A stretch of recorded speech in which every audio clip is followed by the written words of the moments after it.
سنتے رہتے ہیں، اس آیت کریمہ کو پڑھتے رہتے ہیں۔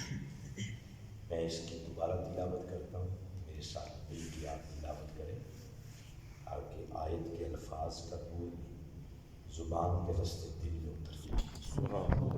بسم اللہ الرحمن الرحیم۔ بسم اللہ الرحمن الرحیم۔ ان اللہ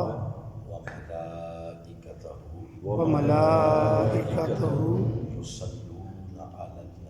یصلون علی النبی یا ایھا الذین آمنوا صلوا علیہ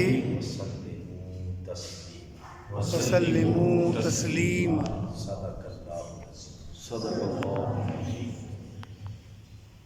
ارشاد باری تعالیٰ ہے کہ بے شک اللہ اور اس کے سب فرشتے نبی مکرم صلی اللہ علیہ وآلہ وسلم پر درود بھیجتے رہتے ہیں۔ سبحان اللہ۔ اے ایمان والو، تم بھی ان پر درود بھیجا کرو اور خوب سلام بھیجا کرو۔ یہ آیت کریمہ کا ترجمہ ہے۔ آپ یقیناً جتنے بیٹھے ہیں اہل طریقت احباب ہوں گے، کسی نہ کسی مرشد کے دامن کے ساتھ وابستہ ہوں۔ آپ سارے جانتے ہیں کہ ہمارے ہاں جب کوئی پرابلم بنتی ہے، کوئی مصیبت بنتی ہے، اس وقت لوگ دنیاوی اسباب کے ساتھ ساتھ قرآن پاک یا احادیث مبارکہ کی روشنی میں ایک وسیلہ اختیار کرتے ہیں جس کو ہم وظائف کہتے ہیں۔ علماء سے یا مشائخ سے یا اپنے مرشد سے پوچھتے ہیں یہ پرابلم بن گئی، یہ مصیبت بن گئی، اس مشکل میں ہم مبتلا ہو گئے ہیں، کوئی وظیفہ بتا دیں کہ اللہ تعالیٰ اس پرابلم سے ہمیں نکال دے۔ پھر اس پرابلم سے، مصیبت سے، مشکل سے نکلنے کے لیے ہم مختلف وظائف کرتے ہیں۔ وہ وظائف اجازت کے ساتھ ہوتے ہیں۔ ایک وظیفہ اللہ تعالیٰ نے خود بتایا ہے، اس وظیفے کے لیے کسی مرشد سے اجازت لینے کی ضرورت نہیں، کسی سے گائیڈ لائن کی ضرورت نہیں، اس کی اجازت اور حکم رب تعالیٰ نے خود دیا۔ سبحان اللہ۔ یہ وظیفہ صرف مشکلات سے باہر نہیں نکالتا، بلکہ اس کے کرنے سے جوں جوں آپ مشکلات سے نکلتے ہیں، ساتھ ساتھ اللہ گناہ بھی ختم کرتا چلا جاتا ہے۔ سبحان اللہ۔ یہ جتنے میں نے لفظ بولے ہیں میرے نہیں، یہ آپ نے سامنے فرمائے کہ جو ایک مرتبہ درود پاک بھیجتا ہے نیکیاں بھی لکھی جاتی ہیں اور اس کے گناہ بھی اللہ معاف کرتا ہے۔ یہ ایسا وظیفہ ہے کہ اگر مشکلات سے، پرابلم سے، پریشانیوں سے باہر نکلنے کے لیے اس کو کیا جائے تو مشکلات سے تو بندہ باہر نکل ہی آتا ہے، لیکن اللہ تعالیٰ اس کے گناہ بھی معاف کر دیتا ہے۔ اس کا نام ہے درود و سلام مصطفیٰ صلی اللہ علیہ وسلم۔ آپ اس پر گفتگو کرتے ہیں تھوڑی دیر۔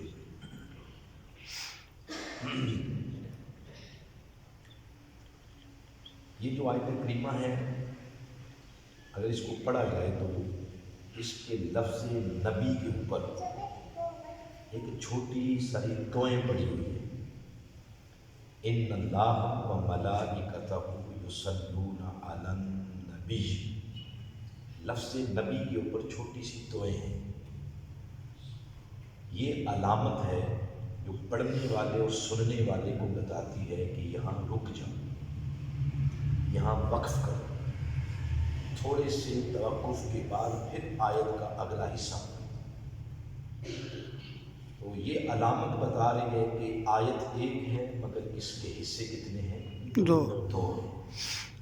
پہلا حصہ یہی ہے ان اللہ و ملائکتہ یصلون علی النبی، یہ پہلا حصہ ہے۔ اس کے بعد پھر آگے دوسرا حصہ ہے یا ایھا الذین آمنوا صلوا علیہ وسلموا تو آیت 1 اور حصے کتنے ہیں؟ 2 2 ہیں۔ ان دونوں حصوں کے نام ہیں لغت کے اندر، دونوں حصوں کے نام رکھے گئے ہیں۔ پہلے حصے کو کہتے ہیں خبر، دوسرے حصے کو کہتے ہیں حکم۔ تو پہلا حصہ ہے کہ خبر دی جا رہی ہے، جیسے اطلاع دی جاتی ہے کسی کو۔ مثلا بھی میں جب نماز پڑھ رہا تھا تو مسجد میں یہ ساتھ کسی جگہ اعلان ہو رہا تھا کہ یہاں درس عرفان قرآن کی محفل ہو رہی ہے، تو وہ خبر دی جا رہی تھی ایک واقعہ کی جو ابھی انعقاد پذیر ہے یا ہو رہا ہے۔ تو خبر ایک اطلاع ہوتی ہے۔ تو اسی طرح یہ آیت کریمہ اس کا پہلا حصہ مبنی ہے خبر پر اور دوسرا ہے حکم پر۔ یہ خبر دی ہے کہ اللہ اور اس کے فرشتے نبی مکرم پر درود بھیجتے رہتے ہیں۔ سبحان اللہ، اللہ سبحان نے کیا دی ہے؟ خبر دینے کے بعد اسی آیت کریمہ کے اندر اس خبر سے متعلق اللہ نے حکم دیا کہ تمہیں خبر دے دی ہے، اب تمہاری ڈیوٹی یہ ہے کہ تم نے درود بھی بھیجنا ہے اور کثرت کے ساتھ سلام بھی پڑھنا ہے۔ اب اس بات کو یہاں سٹاپ کرتے ہیں، قرآن پاک کا پڑھیں، اللہ توفیق دے تو ترجمے کے ساتھ پڑھیں۔ قرآن پاک میں بے شمار عبادتوں کا اللہ پاک نے حکم دیا ہے۔ نماز کا حکم ہے، روزے کا حکم ہے، زکوٰۃ کا حکم ہے، حج کا حکم ہے۔ یہ ایک ارکان خمسہ ہو گئے، اس کے علاوہ بھی عبادتوں کے احکامات قرآن پاک میں دیے گئے۔ اب جہاں بھی پڑھیں گے، مثلاً اگر نماز کی لے لیں تو اللہ نے حکم دیا اقیم الصلاۃ، نماز قائم کرو۔ اور لفظ نماز یہ قرآن کا نہیں ہے، یہ اردو کا ہے۔ قرآن میں ہے صلاۃ، صلاۃ قائم کرو، یہ اللہ کا حکم ہے۔ بولے اللہ کا حکم ہے۔ حکم۔ اب حکم پر عمل پیرا اس وقت ہوا جاتا ہے جب اس حکم کی ساتھ خبر بھی ہو کہ یہ حکم ادا کیسے کرنا ہے۔ تو قرآن پاک میں آپ کو جہاں بھی نظر آئے گا تو نماز کا حکم ہی ملے گا، نماز کی خبر کوئی نہیں ملے گی کہ نماز ہے کیا، یہ کسے کہتے ہیں، یہ دن میں 50 پڑھنی ہے، 70 پڑھنی ہے، 90 پڑھنی ہے، یہ کتنی پڑھنی ہے، یہ نماز کی خبر کوئی نہیں۔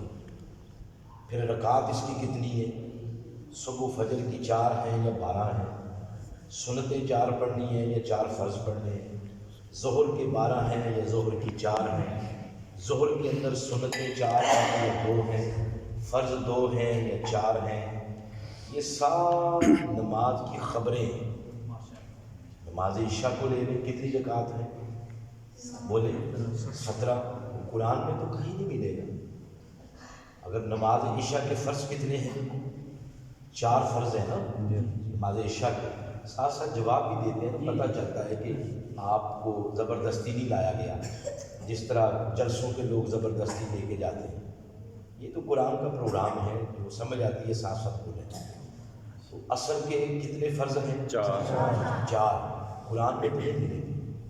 یہ ساری چیزیں نماز کی خبریں ہیں۔ قیام کس طرح کرنا ہے، رکوع کس طرح کرنا ہے، سجدہ کس طرح کرنا ہے، یہ سب نماز کی خبر ہے۔ تو قرآن میں تو صرف حکم ہی ملے گا، خبر کوئی نہیں۔ تو اگر اس سے پوچھا بھی جائے کہ باری تعالیٰ خبر بھی تو دے دے تو نماز کی، تو وہ فرماتا ہے کہ اب میں تمہیں نماز پڑھ کے دکھاؤں، اب میں تمہیں قیام کر کے دکھاؤں کہ اس طرح قیام کرنا ہے۔ وہ فرماتا ہے یہ میری شان نہیں کہ میں اب تمہیں نماز پڑھ کے دکھاتا پھروں، میں صرف حکم دیتا ہوں، یہ میری شان ہے، میں خبر نہیں دیتا۔ باری تعالیٰ پھر نماز کی خبر کدھر سے ملے گی؟ تو پھر آپ قرآن پڑھیں تو یہ اشارتاً باتیں مل جاتی ہیں کہ وہ صرف حکم دیتا ہے، خبر کے لیے اس نے محتاج بنا دیا ہمیں اپنے محبوب محمد مصطفیٰ صلی اللہ علیہ وسلم۔ وہ فرماتا ہے خبر تمہیں وہاں سے ملے گی، اس نے حکم دیا ہے، خبر کدھر سے ملے گی؟ حضور علیہ السلام سے۔ یہ حضور نے پڑھ کے دکھائی کہ قیام ایسے کرنا، اللہ نے پڑھ کے نہیں دکھائی، یہ حضور نے رکوع کر کے دکھایا کہ رکوع اتنا کرنا ہے، سجدہ اتنا کرنا ہے، تو نماز کی خبر حضور سے ملی، اللہ نے صرف نماز کا کیا کیا ہے؟ حکم دیا۔ اسی طرح پھر اس نے فرمایا روزہ رکھو یا ایھا الذین